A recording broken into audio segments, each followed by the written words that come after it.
Hey, Sarah the Metal Theologian. Not a spontaneous little video here. Look, I even paused my fucking Isaac run right in the middle of it. But, yeah, I don't know, man. I'm kind of coming off a month where I wasn't really listening to a whole ton of music, which is part of why I didn't upload a whole lot. I got sure spontaneously listening to my 45s. That's funny, you know, spotty I've been over the last several months. Probably feels like I only listen to 45s because I've made a bunch of videos. But I figure, fuck it, you know what I mean? Like, when you're going to play your 45s, you put them on, you sort of hang up by the stereo, and you sort of go through them. So, I'll do it like this. So right now we're listening to, Hollow Ground. It is a copied sleeve. If you want to see an original, you're going to have to watch Let's Talk Metal's channel. But, still a pretty cool piece on the Guardian label out of Britain.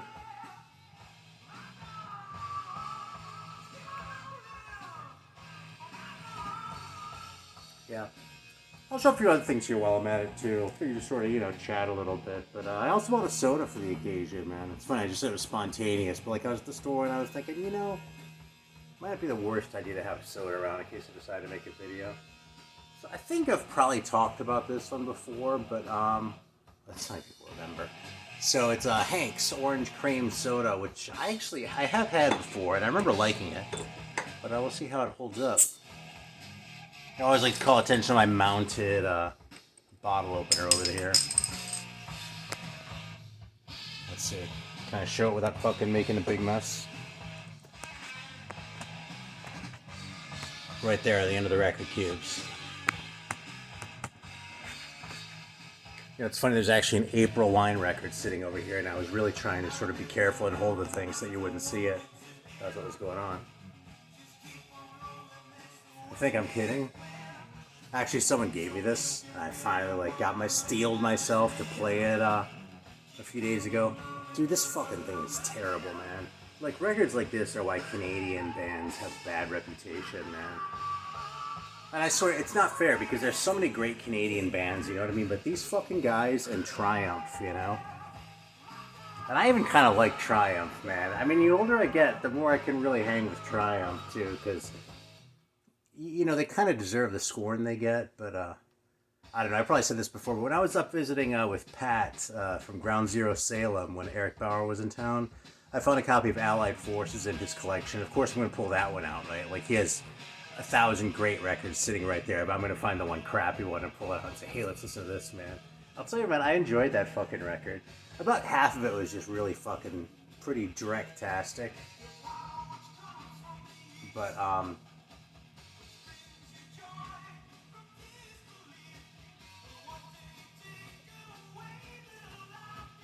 just a fun record.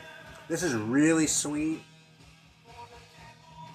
Not so much orangey as orange creamsicle-y, which is really exactly what you want from one of these now, isn't it?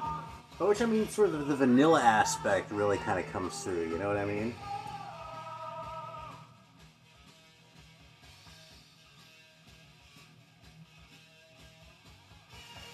But yeah, it's definitely, let's say sugar forward, you know what I mean? So, you know, speaking of shitty records, there's another one I was going to talk about here. Because there's something, this is a record, I made a wisecrack about it in my last video, okay? And this is really a record I kind of tend to shit all over. Because, like, it's kind of a really shitty record by just about any objective standard. But, man, I fucking love this thing. And that is Holy Right. Okay, so, like, there's some really, really first-rate Jesus metal bands, right? Like Messiah and Emerald and Sacrament and Believer. Yeah, this is not one of those bands. These guys are really pretty corny, and I'm actually really, really tempted to put this on, but that'd be kind of a dick move after teasing the New Wave British Heavy Metal 45s. So I'll just talk about this one. Yeah, this record. I don't know. It's, you know, it's about as charismatic as they are. You know what I mean? Meaning it's pretty warty and kind of, you know. So, but the thing is, dude, the songs on this just fucking, they just stay with me, man. I just enjoy them so much. I mean, I was cracking wise about this one last time because of the intro and the outro, which are like, we shall stand as one, you know, like, sort of like a quasi-title track, and that's the intro and the outro, and like, lyrically, it's really heavy-handed, you know what I mean? It's like, there's no subtlety here, you know what I mean? This is like turn or burn shit. It's not like Love of Christ shit. But, yeah, probably the worst title, probably the best title on here, probably the worst song, and probably my favorite song is right there. Satan, Leave That Boy Alone. You want to hear that, don't you? You're going to have to look it up yourself, man, because we're going to listen to fucking Hollow Ground here. Sometimes we play the shitty records, but we're going to play some decent ones today. But I really love this record, man. I really do. Like, it's one of these Erica ones, so... not really a private press, really, but not really a real release either. They turn up, though, and frankly, it doesn't have a very good reputation, this record, you know, so it doesn't tend to go for a whole lot of money, but dude, I love it. I really do. And like, it's so bad that it probably took me about 10 years to realize how much I love this record. In fact, I bought this record close to 20 years ago, and I don't know if I really realized, how much I love this record until I spent the other videos shitting on it. So, yeah, man, Holy Right. If, like, if you're mad at your ears someday, or your brain, and you want to punish them a little bit, check out Holy Right. And maybe you'll decide you love it too. Just like I do. Alright, so this one's next, man. I kind of just pulled these out sort of semi-randomly, but this is the Hellenbach 45. I actually don't have any of their albums, but I did come across this Guardian 45.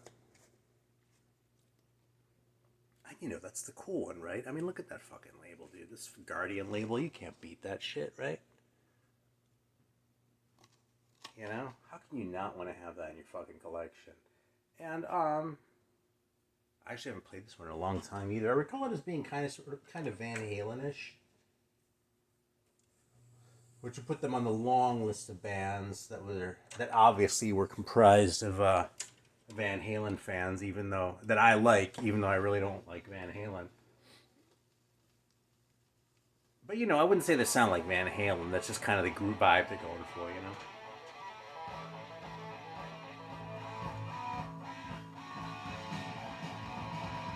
I mean, that's a pretty new wave British heavy metal riff right there, so maybe memory isn't serving me well, but we'll give it a couple minutes and see what happens.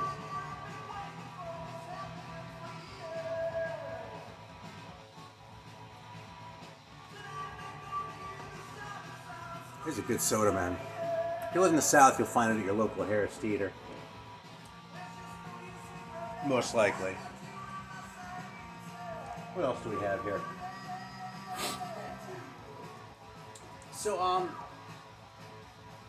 yeah, sort of, after talking about some rare ones in my last video, actually, I pulled out, there are a couple others that I didn't even get to because I sort of forgot. I sort of ran out of time, and this is kind of one of the big ones, man. Now, this is legitimately a great record.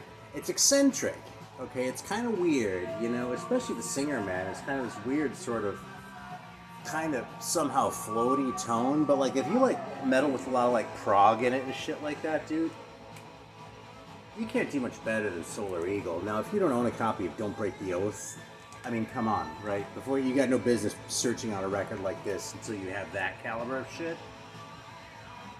But this is a fantastic record, and you know, look at that cover. This one sort of came up in a conversation with a few people in our last video because apparently there are a few of us out there who, when Martin Popoff put out his heavy metal price guide a while back, were enamored with two particular covers that were pictured in there. And one of them was the Mystique record, and the other one was this one. And, you know, if you're watching this channel, you shouldn't be surprised. You know, sort of a semi-shitty looking logo in that. That is like, take your wallet out, man, you know? I'd hope to find a deal, you know? But sometimes you do what you have to. Yeah, this next one here I'm going to dedicate this record showing here to Chromie D. Because this is not only a cheesy one, but it's a Canadian one. Yeah, and this is actually a reissue from not too long ago. It's probably relatively cheap. It's the band is called Insane, and the record's called Striptease. And yeah, I can see where I got with the Van Halen thing. This is you know, it's definitely on the glammy side, but it's like underproduced enough. It's not like underproduced, but it doesn't have like that slick corporate production. You know what I mean? So this is kind of like, well, let's put it this way: if Rat sounded like this instead of like what Rat actually sounds like, I'd probably like Rat a lot more.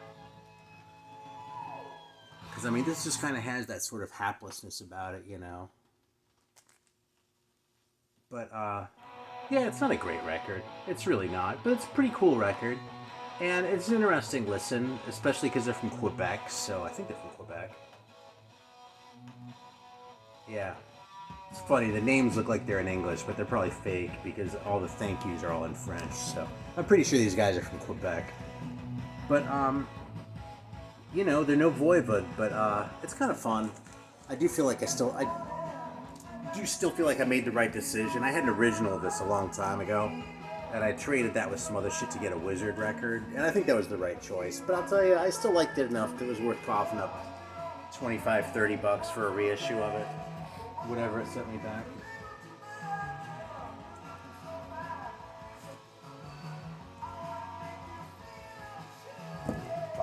Alright, let's see what else we got here. 11 minutes in. You know, it's funny. I have like all this fucking. I have some shit here from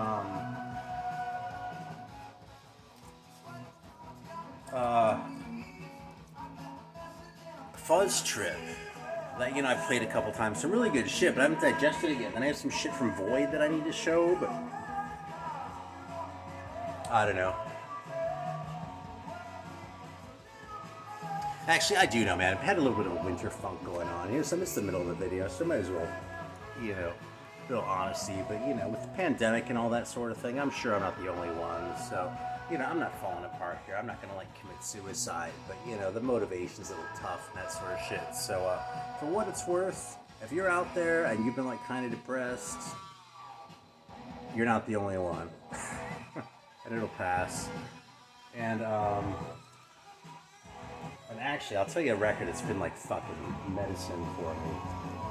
Has been this fucker. I just showed this last time, but this Commander record, I've been playing this almost every day. It's just fucking awesome. It's epic. You know what's funny is, I've been, like I said, I've been playing this almost every day. I mean, I've probably played this 20 times just in the last couple months, but I only just figured out that the first song on side 2 is Return of the Goths instead of Return of the Gods. I just sort of assume, you know. It's funny. That's like how you get those like mistaken lyrics. Like you probably all seen that thing where like in Purple Hendrix, like the misheard lyric is instead of "excuse me while I kiss the sky," it says "excuse me while I kiss this guy," you know. So this is sort of maybe a less entertaining version of that sort of aesthetic, but you know, this is one that's not as helpful because it actually really kind of sucks. But I actually played it twice just to check it out, and it's just kind of cornball and not very good. But it's Arrow, and I think they were Danish. You know, there aren't a lot of great Danish bands. I don't know what the fuck it is about it, man. But you'd think, you know, with that Swedish magic, and Norway lost it in the 80s, but they had it in the 70s. I don't know, man. Denmark never really seemed to have a turn. They've been a lot of good bands from Denmark. I mean, I was just hyping Merciful Fate a minute ago, right? And I mean, fucking Randy was Danish. They were fantastic. I'm pretty sure Moses was Danish from the 70s, and they were really good. You know, there's some other ones here. Wasn't Blast Furnace Danish? Actually, Blast Furnace is a good example, though, of one that's, like, not really all that great, you know? Like, it's highly regarded, but doesn't really seem to live up to its reputation in my ears, you know? So, yeah, this Arrow record is just kind of, there are a few good riffs on it, you know what I mean?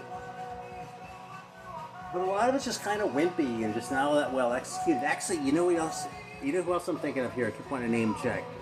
Is Crystal Knight, you know?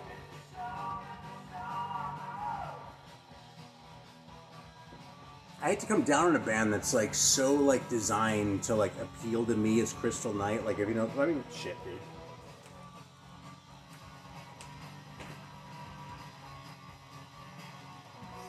It's a fucking visual aid here.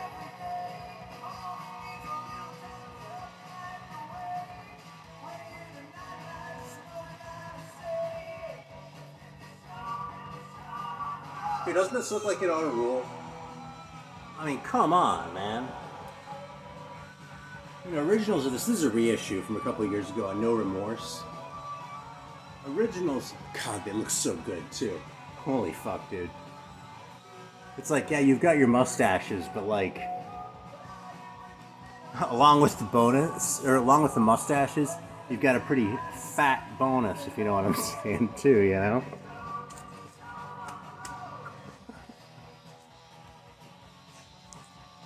And, you know, it's a cool record. This record is much better than that Arrow record. But there's something about both of them just a little bit not quite there, you know what I mean? It's like, it's not really realized, like, especially Crystal Knight, man. It's like they had it in them. And they delivered a good record, you know? Arrow delivered a mediocre record. Crystal Knight could have delivered a great record. And Arrow could have delivered a very good record. Probably in a parallel universe that we unfortunately don't live in, but yeah, it breaks my heart to say anything unkind about this, man. I'm looking at it again going, God, he's wearing a fucking cape, though, you know, on top of everything else. But I mean, look at the texture and the drawing of that castle there. And then look at this guy, man. It does everything right, except for the fucking songs, you know? Bums me out. There's something wrong with that shit.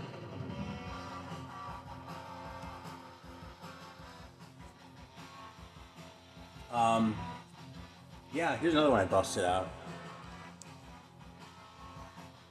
I've actually kind of pulled out a few lately where, you know, the 45 is sort of sitting around, but, well, actually a lot of stuff that I just sort of put away and forgotten about for a lot of years. You know, sort of like what I was talking about last time with some of the other rare ones, you know, as far as ones that I had gotten and then sort of, you know, listened to them so much that I sort of forgot about them and put them away. I haven't had that Diamond Head one for all that long. But dude, here's one. And listen, this is one I want to hype because there's a reissue of this kicking around right now.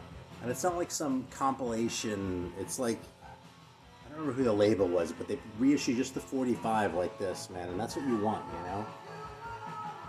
Those High Roller albums, by the way, are great. I don't have all of them. I have the first two, though. And they're keepers, man. They're good records. But this 45 is such a classic. Metal Mirror. I actually bought this from one of the guys who started High Roller. Way back before they started the label. But yeah, rock and roll ain't never gonna leave us. Look at that label. And as far as back in the day, all that they ever released was this. And they actually had a song on the Heavy Metal Heroes compilation.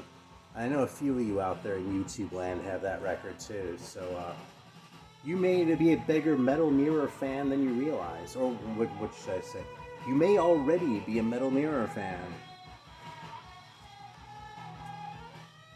You may already be a winner. Oh yeah, here's another thing I love about this one, man. This one has a really weird riff too. It's just sort of chunky. It feels a little bit sort of crooked. I'll put this one on next, in fact. Look at that singer though. I mean, they all look like they're doing the right thing, but like that fucking towel around him and the way he's holding that mic. He looks like he's a singer in a fucking bar band. But like, not a shitty bar band, like a bar band that fucking rules, you know? And like you drink too much because you go see them all the time, you know? That's exactly what I think a singer should look like, by the way. So. Right on. Yeah, here's another one, man, that it's gotten some talk, but I don't know. Maybe it's got a little bit of talk because they had a song on Kent Rocks. Actually, the B-side of this, I think, Heaven Sent, but this is a Hideaway by Legend from Kent. And for some reason, they put their drummer on the cover all by himself. It's a cool piece, cool record. I'm pretty sure Heaven Sent was the one that was on the comp. But Hideaway, Has one of the best hooks in the new wave of British heavy metal, man. It's just a little gem of a song that, I don't know. I absolutely loved it the first time I heard it on some. I think I first heard it on one of those Japanese bootleg comps or something like that. Instantly loved it. Here, I put the Hellenbach away and we'll bust out the metal mirror here.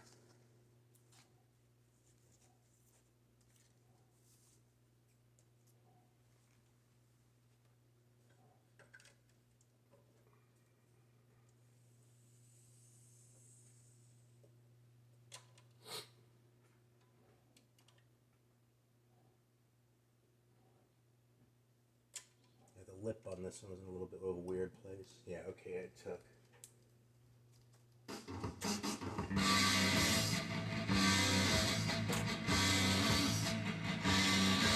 It doesn't sound off. It almost sounds like there's a skip in it. That's just how it is. It's great, man.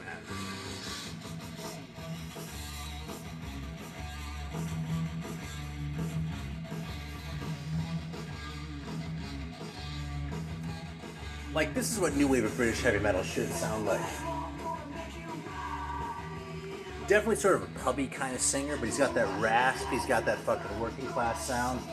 The riff is simple, the construction is pretty basic, but it's an unabashedly metal sound, man. Yeah, I mean, I like that Hellenbach record, but I'll take this over those guys any day of the week, I'll be honest, man. I think you can get this 45 for like $10 right now, so seriously, man. And if you go and order it from the label, tell them I sent you, because what the hell, man? Maybe they can get me another sub or two. How many Metal Mirror fans are there in the VC right now, right?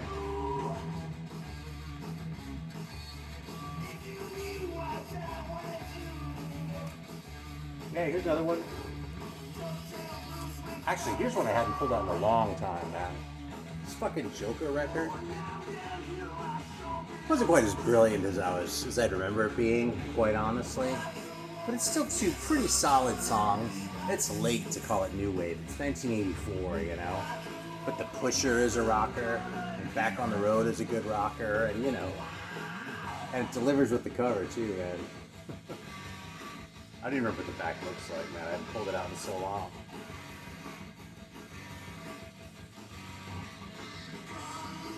Yeah, it looks like what you want a new wave 45 to look like. I almost feel like that sells them as like part of the era, even more than that front does, you know?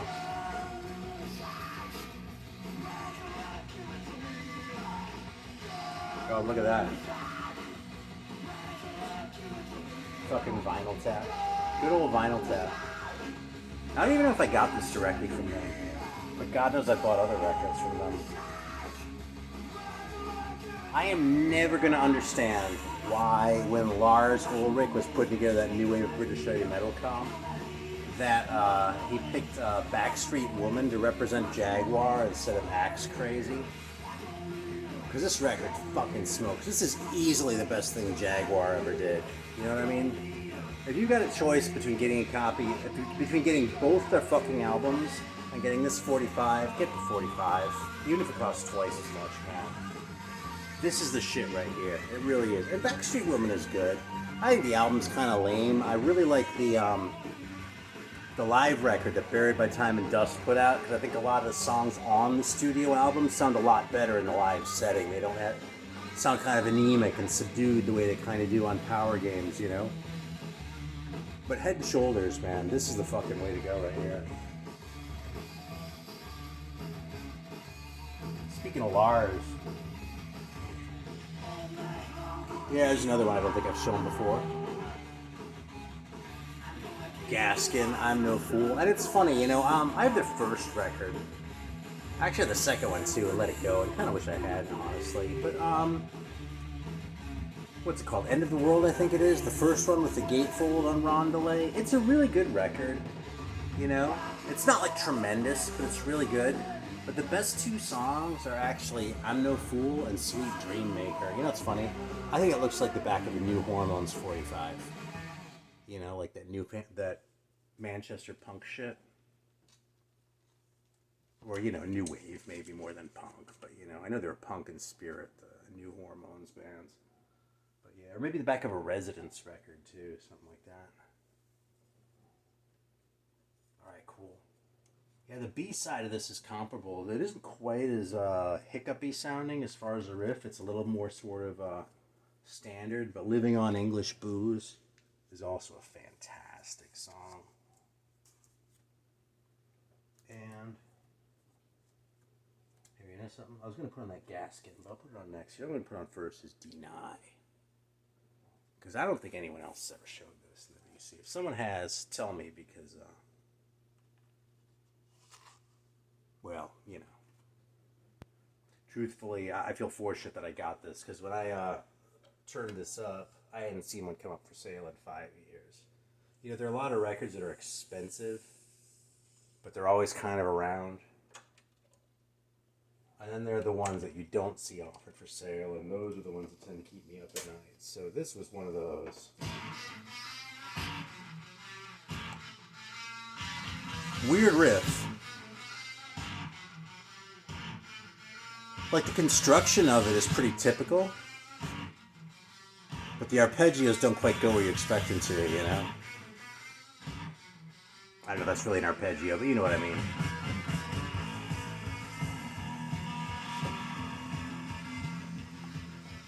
The arpeggiated chords. This is rocker the band. This fucking smoke, and they have that stupid ass name, Deny, you know?